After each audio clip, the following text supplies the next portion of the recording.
నమస్కారం అండి. ఓం నమ శివాయ. ఓం నమో వెంకటేశాయ.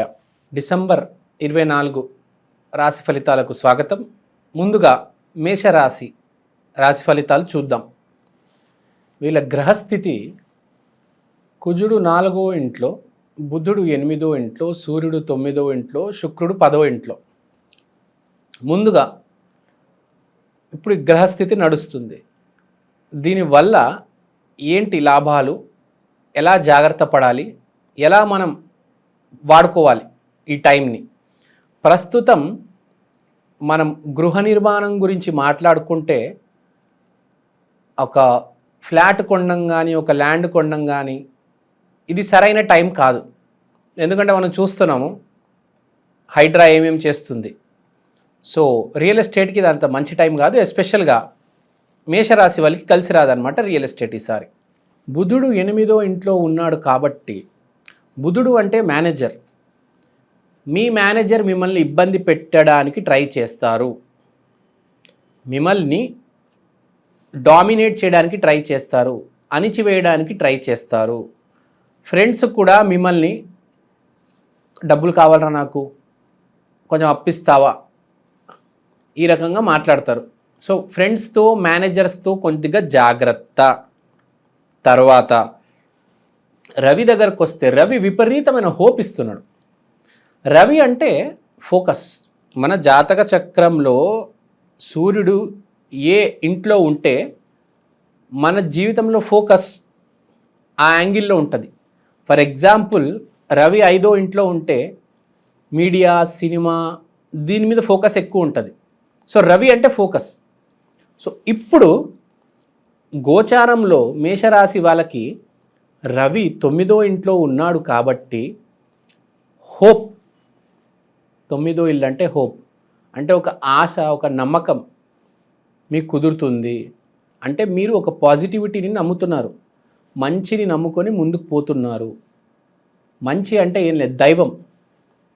అంటే మీరు మంచి మార్గంలో ఉన్నారు, దైవాన్ని నమ్మి ముందు పోతున్నారు. మనం ఇప్పుడు చూసుకున్నాం, మేనేజర్స్, ఫ్రెండ్స్ ఇబ్బంది పెడుతున్నారు, అయినా నేను ఈ సమయం దాటేస్తాను అనే ఒక నమ్మకం ఉంది నాకు, మేషరాశి వాడికి. So timing is very important అంటారు కదండి జీవితంలో.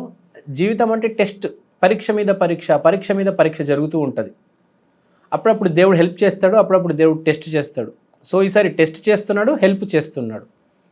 సో మిమ్మల్ని ఈసారి మీ మేనేజర్ ఇబ్బంది పెట్టినా మీ బాస్ మిమ్మల్ని కాపాడతాడు. ఎందుకంటే రవి అంటే బాస్, రవి 9వ ఇంట్లో ఉన్నాడు కాబట్టి మంచి స్థితిలో ఉన్నట్టు. సో మీ బాస్ మిమ్మల్ని కాపాడతాడు. తర్వాత శుక్రుడు 10వ ఇంట్లో ఉన్నాడు కాబట్టి దీనివల్ల పేరు ప్రఖ్యాతి, ఈ కాంట్రవర్సీ అనేది జరుగుతుంది. అంటే నువ్వు ఏమైతే చేస్తున్నావో ఈ ఆఫీస్ పాలిటిక్స్లో, నేను ఎలా అయితే ఇబ్బంది పెట్టి వీడిని ఇరికించేద్దాం అనుకున్నారో, దానివల్ల మీ మేనేజర్స్ వీళ్ళందరూ ఎక్స్పోజ్ అయిపోయి నీ ఒరిజినాలిటీ అనేది బయటపడుతుంది. నీకు పేరు ప్రఖ్యాతి వస్తుంది, నీ చుట్టూ ఒక కాంట్రవర్సీ జరుగుతుంది అని తెలుస్తుంది. మీ ఆఫీస్లో పాలిటిక్స్ జరుగుతుంది అని అందరికీ తెలిసి నువ్వు ఒక విక్టిమ్ కార్డ్ అని అందరికీ ఐడియా వస్తుంది. అంటే ఒక రకంగా చూసుకుంటే చాలా పాజిటివ్ జరిగింది, నువ్వు ఒక హీరోగా డిక్లేర్ అవుతావు. So actually this is very good time. తర్వాత పెళ్ళి దగ్గరికి వస్తే కార్తీక మాసంలో విపరీతంగా పెళ్ళిళ్ళు అవుతాయి మేషరాశి వాళ్ళకి. ఎందుకంటే లక్ష్మీదేవి మీ పేరు ప్రఖ్యాతి ఉన్న 10వ ఇంట్లో వచ్చి కూర్చుంది కాబట్టి పెళ్ళి చేసుకున్న వాళ్ళకి చాలా అద్భుతంగా ఉంటుంది, చాలా సక్సెస్ఫుల్ మ్యారేజెస్ అవుతాయి. చాలామందికి పెళ్ళిళ్ళు అవుతాయి కానీ సక్సెస్ అవ్వకపోవచ్చు, కానీ మేషరాశి వాళ్ళకి బాగా సక్సెస్ వస్తుంది, ప్లస్ అందమైన భార్య వస్తుంది. సో సొసైటీలో గౌరవం అందరికీ రాదు, అందమైన భార్య కొంతమందికే వస్తుంది. ఆ ఫేస్లో కళ, అందం అందరికి ఉండదండి. సో అలా ఈసారి మేషరాశి వాళ్ళు ఎవరైతే పెళ్లి చేసుకోబోతున్నారో వాళ్ళందరికీ చక్కని స్త్రీ, అందమైన స్త్రీ, మంచి స్త్రీ వస్తుంది. పేరు ప్రఖ్యాతి తెచ్చి పెడుతుంది మీ భార్య మీకు 100% కంపల్సరీ. లక్ష్మి వస్తుంది ఇంట్లోకి. లక్ష్మి కూడా కాదు, లక్ష్మి, సరస్వతి, పార్వతి ముగ్గురు ఒకటే ఆమెలో మీ భార్యగా మీ ఇంటికి రాబోతుంది. మేషం అంటే రాముడు, చాలామందికి తెలీదు, మేషరాశి అంటే రాముడు. మన దగ్గర మేషరాశికి ఒక బొమ్మ ఉంటుంది కదండ, ఒక బొమ్మ ఉంటుంది. దాన్ని ఫారెన్ కంట్రీస్లో రామ్ అంటారు, రాముడు. వాళ్ళకి ఆ బొమ్మతో ఐడెంటిఫికేషన్ రాముడు అంటే. సో కార్తీక మాసం కలిసి వచ్చింది రాముడికి, కృష్ణుడికి. సో ఎప్పటికైనా మేషరాశి వాళ్ళకి కార్తీక మాసంలో మంచి జరుగుతుంది, గుర్తుపెట్టుకోవాలి. సో ఇది పాయింట్ ఆఫ్ మన సబ్జెక్ట్. సో ఇప్పుడు నెక్స్ట్ మనము వ్యాపారస్తుల గురించి మాట్లాడదాం. వ్యాపారస్తులకు అద్భుతంగా ఉంటుంది ఈసారి. మీరు లోన్ తీసుకొని మరీ వ్యాపారం చేస్తారు అంటే అంత ప్రాఫిట్ కనిపిస్తుంది మీకు, అంత ప్రాఫిట్ మార్జిన్ ఉంది. ఈసారి బాగా కలిసి వస్తుంది. స్టాక్ మార్కెట్ కూడా విపరీతంగా కలిసి వస్తుంది, స్టాక్స్లో ఎవరైనా ఇన్వెస్ట్ చేస్తే. ఇంకోటి చాలా మోస్ట్ ఇంపార్టెంట్ మాట్లాడాల్సింది, మన వాళ్ళు ఈసారి మేషరాశి వాళ్ళు రియల్ ఎస్టేట్కి కొంచెం దూరంగా ఉండండి. ఒకవేళ మీరు రియల్ ఎస్టేట్ రంగంలో ఉంటే కొంతకాలం గ్యాప్ ఇవ్వండి. ఈ స్టాక్ మార్కెట్ వాళ్ళకి, వ్యాపారస్తులకి అందరికీ మంచిది, పేరు ప్రఖ్యాతులు వస్తాయి, వ్యాపారాలు కూడా బాగా నడుస్తాయి, గవర్నమెంట్ నుంచి హెల్ప్ కూడా దొరుకుతుంది. పెళ్లి గురించి కూడా మాట్లాడుకున్నాం. ఆరోగ్యం కూడా అద్భుతంగా ఉంటుంది.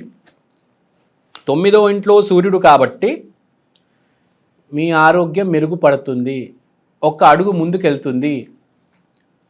కాబట్టి ఇలాంటి టైంలోనే మనం డాక్టర్ దగ్గరికి వెళ్తే బాగుంటుంది.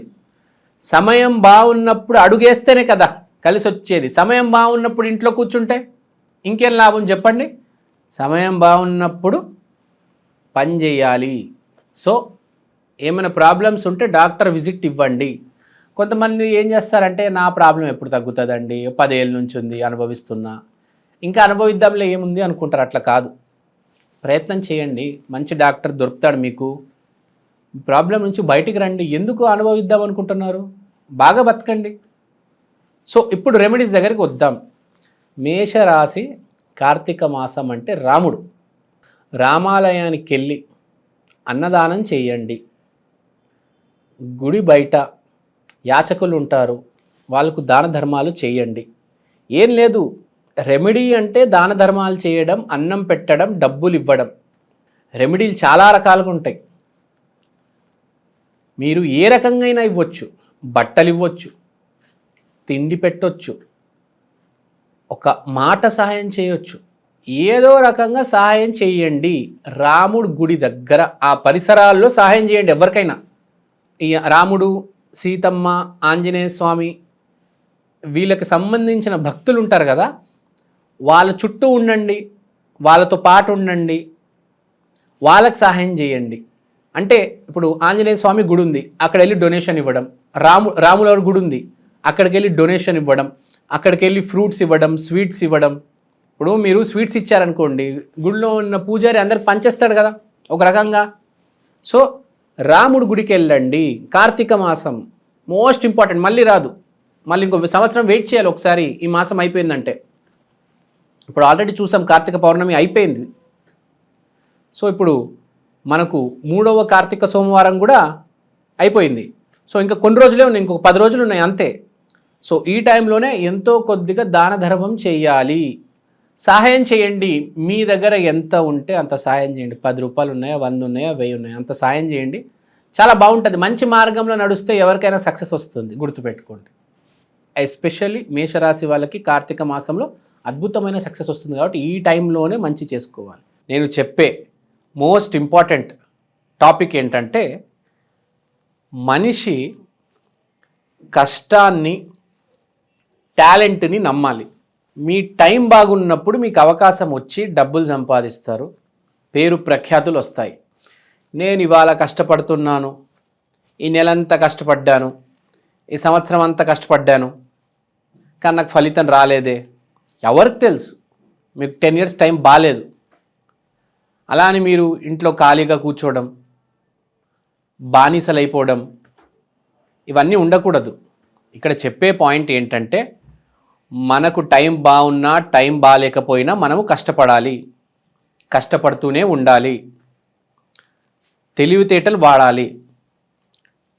టైం బాగాలేదని నేను తెలివితేటలు వాడను, బయటికి వెళ్ళను, ఇలానే ఉంటాను అనేది చాలా రాంగ్ ఒపీనియన్. మనం కష్టకాలంలో ఎంత కష్టపడతామో, ఎంత తెలివితేటలు వాడతామో, ఎంత కొత్త కొత్త ఐడియాస్తో ముందుకు వస్తామో, అది మన మంచి సమయంలో మనల్ని కాపాడుతుంది. 3 పువ్వులు 6 కాయలు అలాంటి ఫలితం వస్తుంది మంచి టైంలో. కాబట్టి టైం బాగాలేదని ఎప్పుడు మీరు నిరుత్సాహపడకూడదు. ఇప్పుడు కొంతమంది నేను జీవితాలు చూశాను, ఒక 10 ఏళ్ళు 20 ఏళ్ళ నుంచి బాగాలేదండి అని కుమిలిపోతూ ఉంటారు. సడన్గా పరివర్తన యోగం అనేది యాక్టివేట్ అయిపోయి ఒకటేసారి కట్టలు డబ్బులు సంపాదిస్తారు. సో ఇక్కడ చెప్పేది ఏంటంటే టైం బాగున్నప్పుడు కుమిలిపోకూడదు, ధైర్యంగా ఉండాలి. టైం బాగాలేనప్పుడు ఎవడైతే ఎదురు తిరుగుతాడో వాడే మగవాడు. కష్టకాలంలో బాగా పనిచేసే వాడికే మంచి టైంలో బాగా ప్రాఫిట్స్ వస్తాయి. సో ఈ రాశి ఫలాలు చెప్పే ఉద్దేశం ఏంటంటే మీరు కష్టపడడం మానేయకండి, కష్టపడుతూ ఉండండి. రాశి ఫలాలు అనేవి జాతక శాస్త్రం అనేది డైరెక్షన్ చూపడానికి. నువ్వు ఇంత కష్టపడాలి, ఇంత విజ్ఞతతో ఆలోచించాలి అనేది నీకు ఉండాలి. ఆ లౌక్యం నీకు ఎప్పుడు ఉండాలి. ఈ జాతక శాస్త్రం ఏంటంటే హోప్ ఇవ్వడం మనిషికి. హోప్ లేకపోతే మనిషి చచ్చిపోతాడు. మీరు ఒక మనిషికి అన్నీ ఇవ్వండి, హోప్ ఇవ్వద్దు, చాలా మనిషి చచ్చిపోతాడు. చుట్టుపక్కల ఎవరున్నా కూడా హోప్ ఇవ్వాలి. ఎంత పెద్ద ఫెయిల్యూర్ అయినా వాడికి హోప్ ఇవ్వాలి. Failure is not a person, failure is an event. అంటే ఒక మనిషి ఫెయిల్ అవ్వడండి, ఒక ఈవెంట్ ఫెయిల్ అవుతుంది, రేపు ఆ మనిషికే మళ్ళీ సక్సెస్ వస్తుంది. సో ఈ రాశి ఫలాలు చెప్పడానికి ఉద్దేశమే అది. This is just and direction. మీరు మాత్రం కష్టపడుతూనే ఉండాలి. రాశి ఫలాలు వినండి, అర్థం చేసుకోండి, ఆ డైరెక్షన్లో వెళ్ళండి, కష్టపడండి. ఇప్పటి వరకు ఈ రోజు వరకు శ్రీరామచంద్రుడు కూడా కష్టాలు చూశాడు. 14 సంవత్సరాలు వనవాసానికి వెళ్ళాడు, తర్వాతే పట్టాభిషేకం అనేది జరిగింది. సో అర్థం చేసుకోవాలి, ముందు ఎవరికైనా కష్టకాలం వస్తుంది, నిలబెట్టుకోవాలి మనల్ని మనం. ఆ టైంలో ఎలా చెప్పాలంటే పేషెన్స్ ఉండాలి, ఓర్పు ఉండాలి, కూల్గా ఉండాలి. ఫస్ట్ మెయిన్ జీవితంలో మోస్ట్ ఇంపార్టెంట్ ఏంటంటే అర్థం చేసుకోవాలి, యాక్సెప్ట్ చేయాలి. నా బ్యాడ్ టైం నడుస్తుంది అని యాక్సెప్ట్ చేసి డబల్ ట్రిపుల్ కష్టపడాలి. అదే సక్సెస్ఫుల్ పర్సన్ లక్షణం. సో ఇదండి. థ్యాంక్ యూ అండి, థ్యాంక్ యూ సో మచ్. శ్రీమాత్రే నమః.